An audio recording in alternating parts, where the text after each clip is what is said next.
अस्सलाम वालेकुम। उम्मीद है आप सब खैरियत होंगे। Today's I am very excited to share with you LLC के आपके जो एलएलसी जो कंपनी है आप यूएसए में रजिस्टर्ड करते हैं उसके लिए कुछ क्वेश्चन से कुछ क्वेरीज थी जो डेली रूटीन में हमें रिसीव हो रही थी, तो आप लोगों के साथ शेयर करना चाहिए। कुछ 7-8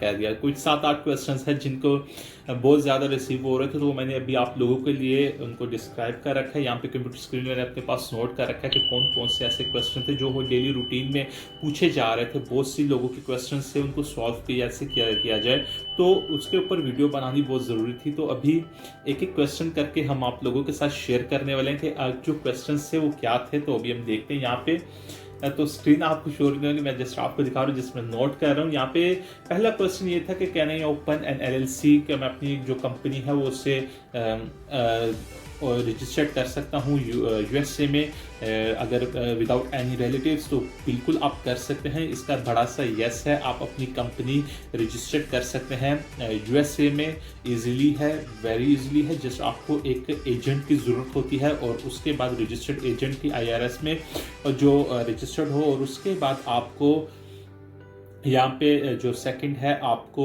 एक स्टेट सेलेक्ट करनी होती है जो फ्लेक्सिबल है बहुत ज़्यादा, जिसमें हम भी कंपनी फॉर्मेशन करवा के देते हैं। वो डिलवारे स्टेट है, और आप व्योमिंग में भी कर सकते हैं, बट डिलवारे स्टेट में $300 आपको पर ईयर पे करना पड़ता है। रजिस्टर्ड एजेंट की जो फ़ी है वो आपको $50 पर ईयर पे करनी पड़ती है। तो यहाँ पे आपके अगर कोई रिलेटिव्स नहीं है फिर भी आप अपनी कंपनी जो है वो यूएसए में कंपनी रजिस्टर्ड करवा सकते हैं। अपनी LLC company, limited liability company ले सकते हैं, रजिस्टर्ड कर सकते हैं, बहुत इजी है। और उसके बिना पे आप फिर अपना जो पेपाल अकाउंट है, स्ट्राइप अकाउंट है, और अपने ऑनलाइन स्टोर से अमेजोन का सेलर अकाउंट, ईबे का सेलर अकाउंट, वॉलमार्ट का, वो सब भी एक्टिव कर सकते हैं, और अपना बैंक अकाउंट भी क्रिएट इजीली से कर सकते हैं। यहाँ पे जब आपके पास कंपनी आ जाती है तो आप वीज़े के लिए भी अप्लाई कर सकते हैं, लेकिन मैं कोई ऐसा वीज़ा एडवाइज़र नहीं हूँ जो मैं जस्ट एक्सप्लेन कर रहा हूँ, तो आप उस तरह ना सोचिएगा। तो इसलिए मैं जस्ट आपको एक्सप्लेन करूँ। उसके बाद नेक्स्ट क्वेश्चन है, सेकंड क्वेश्चन ये है कि do I need have a visa और ट्रैवलिंग हिस्ट्री। तो क्या मुझे वीज़े की ज़रूरत है यूएसए की कंपनी के लिए, या मुझे ट्रैवल हिस्ट्री होनी चाहिए किसी भी वेस्टर्न में या किसी भी यूएसए के लिए।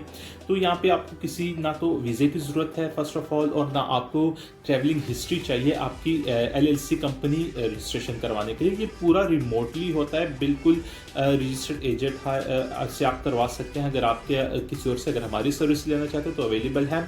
और यहाँ पे वीडियो आगे बढ़ाने से पहले आपसे रिक्वेस्ट कर दूँ, please don't forget to subscribe my channel and hit the like button, और बेल के आइकन को ज़रूर प्रेस कर दें कि आने वाली हर न्यू वीडियो की नोटिफिकेशन आप तक पहुँच सके।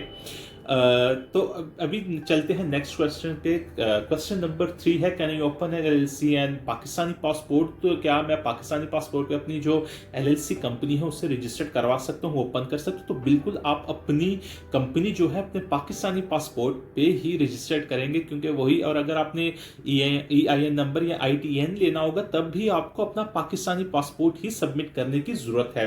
तो उसके बाद क्वेश्चन नंबर 4 पे चलते हैं। क्वेश्चन नंबर 4 ये है कि can you open an LLC while staying in Pakistan, और आई नीड टू, अगर अब मैं कहीं और रहता हूँ तो किसी और कंट्री में, तो आपको किसी कंट्री में रहने की ज़रूरत है। आप जहाँ पे हैं पाकिस्तानी में, पाकिस्तानी का एड्रेस जो है, तो आप वहीं पे रह के अपनी जो एलएलसी कंपनी है रजिस्टर्ड करवा सकते हैं। यहाँ पे मेन प्रॉब्लम ये थी कि शायद मिसगाइड कर दिया गया कि आपको वहाँ पे किसी चाचू या मामू की या किसी रिलेटिव्स की या किसी ताए की या किसी भाई की या किसी कज़न की, किसी की भी, या बॉयफ्रेंड गर्लफ्रेंड किसी की ज़रूरत पड़ती है, तो आप उसके जब वो आपकी हेल्प करेगा तो आप शेयर्स पे अपनी जो कंपनी है उनके साथ रजिस्टर्ड कर सकते हैं, तभी आपका अमेजोन का, वॉलमार्ट का, ईबे का अकाउंट वगैरह खुलेगा। लेकिन ऐसा कुछ भी नहीं है, आप अपनी जो कंपनी है उससे खुद भी रजिस्टर्ड अपने नाम पे 100% शेयर्स के नाम साथ आप अपनी कंपनी जो है वो फॉर्मेशन करवा सकते हैं।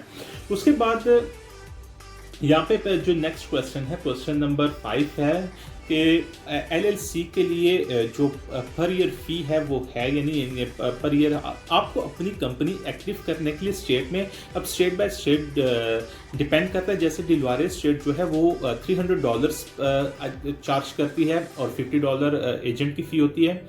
तो यहाँ पे जब आप व्योमिंग में जाएं, व्योमिंग स्टेट में ये है कि आपसे जो है वो चार्ज नहीं करती पर ये उनकी जो चार्जेस हैं वो नहीं है, ये अगर हैं तो बहुत थोड़े से हैं, वो रजिस्टर्ड एजेंट के पैसे हैं वहाँ पे भी। तो हम जो सर्विस प्रोवाइड करते हैं, हम जो LLC रजिस्टर्ड करवा के दे रहे हैं वो दिलवारे स्टेट में करवा के दे रहे हैं, तो वहाँ पे आपको $300 जो है वो पर ईयर पे करने पड़ते हैं, और $50 यानी $350 और $400 आपको अपने माइंड में सेट कर देना होगा कि आपने पर ईयर उनको पे करने। उसके बाद 6 क्वेश्चन ये है कि आप कुछ क्या हमें किन चीज़ों की हमें ज़्यादा ज़रूरत और ध्यान रखना पड़ता है जब आप अपनी कंपनी फॉर्मेशन कर रहे होते हैं, और आपके पास क्या क्या डॉक्यूमेंट्स होने चाहिए। तो यहाँ पे अगर आप के पास डॉक्यूमेंट्स में पासपोर्ट होना चाहिए, उसके बाद पासपोर्ट आपका चाहिए होगा आपकी EIN नंबर रजिस्ट्रेशन करवाने के लिए। उसके बाद आपका जो है, आप अगर दिलवारे स्टेट में अपनी कंपनी फॉर्मेशन करवा रहे हैं तो आप जो एड्रेस है अपना रजिस्टर्ड एड्रेस जो आप इंटरनेट से परचेज करते हैं, वर्चुअल एड्रेस, तो वो आप अपना जो है वो वही का दे, दिलवारे स्टेट का दें या व्योमिंग का दें। आप उसको एड्रेस जो है वो किसी और जगह का ना दें। फॉर एग्जांपल अगर आपकी कंपनी दिलवारे में रजिस्टर्ड हो रही है तो आप एड्रेस जो है वो कैलिफोर्निया का या तो किसी और स्टेट का, बिल्कुल वाशिंगटन का या किसी और स्टेट का ना दें। आप जहाँ पे आपकी कंपनी रजिस्टर्ड हो रही है वहीं का आपने एड्रेस देना है। तो ये हो गया पहला पॉइंट। उसका सेकंड पॉइंट ये है कि आपकी जो रिन्यूअल फी है उसको आपने ध्यान में रखना है कि उसकी $300 है। दिलवारे स्टेट की मैं बात कर रहा हूँ, बाकी स्टेट में मुझे नहीं पता, लेकिन व्योमिंग और दिलवारे का पता है क्योंकि बहुत फ्लेक्सिबल है यहाँ पे कंपनीज जो है वो फॉर्मेशन करवाना। और उसके बाद 7 क्वेश्चन ये है कि आपको ITN की जरूरत है कंपनी फॉर्मेशन करने के लिए। तो यहाँ पे ITN की आपको जरूरत नहीं है, अगर आपको चाहिए तो उसकी सर्विस भी अवेलेबल है, लेकिन कंपनी फॉर्मेशन करने के लिए आपको ITN की जरूरत नहीं, आपको EIN नंबर की जरूरत पड़ती है, एम्प्लॉयर आइडेंटिफिकेशन नंबर की। तो वो आपको चाहिए होगा जब आप कंपनी फॉर्मेशन करते हैं। अगर आपके पास EIN नंबर नहीं है तो आपकी कंपनी किसी काम की नहीं है, वो मैं आपको बता दूं, क्योंकि आपको EIN नंबर लेना बहुत जरूरी है, वो बहुत मस्ट है। उसके बाद ये थे मेजर क्वेश्चंस जो डेली रूटीन में हमसे पूछे जा रहे थे। तो यहाँ पे मैं इसको बंद कर दूं। तो ये कुछ मेजर क्वेश्चंस है जो डेली रूटीन में हमसे पूछे जा रहे थे, तो हमने सोचा कि आप लोगों के साथ शेयर कर दें। यहाँ पे जो मेन क्वेश्चन आ जाता है वो ये था कि हमें वहाँ पे किसकी ज़रूरत पड़ेगी, हमारा वहाँ पे कोई रिलेटिव्स नहीं है, हमारा ये नहीं वो नहीं है, तो इसकी अब आपको ज़रूरत नहीं है। ये आपको कॉन्सेप्ट क्लियर कर लें कि आपको किसी की भी ज़रूरत नहीं है कि आपको USA में अगर कंपनी बिजनेस रन करना है तो आप अपनी जो कंपनी है खुद फॉर्मेट, जैसे आप UK में करते हैं उसी तरह आप USA में करते हैं, पर यहाँ पे आप रजिस्टर्ड एजेंट हायर करते हैं, उसके थ्रू करते हैं। यानी खुद ऑनलाइन आप सर्विस जो है वो जैसे UK में करते हैं आप वैसे नहीं कर सकते यहाँ पे।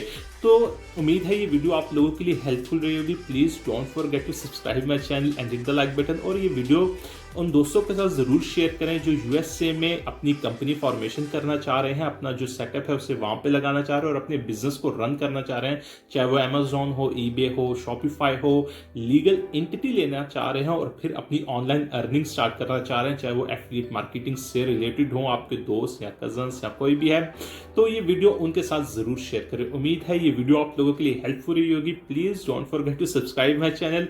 फिर मिलेंगे एक न्यू वीडियो में। Bye bye.